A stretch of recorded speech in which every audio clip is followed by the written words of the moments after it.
A new addition to the user interface here is that every exchange in a room is now listed with a date stamp. And this is true in all tabs, from the draft tab to the active tab to the complete tab.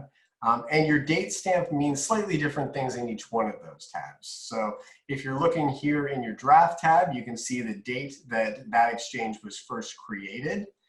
If you're looking in the active tab, you'll see the date that it was first launched to the public and begin getting thoughts and ratings.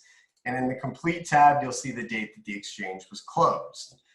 There's also occasionally situations where you'll have an active exchange, you'll close it and then reopen it. And when you do that, you will see the date in the active tab that the exchange was first launched.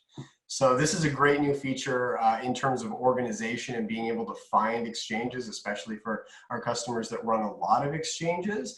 All you need to know is roughly the date when the exchange happened, and you can hop into your room and quickly and easily find it, just because they're all sorted by date now.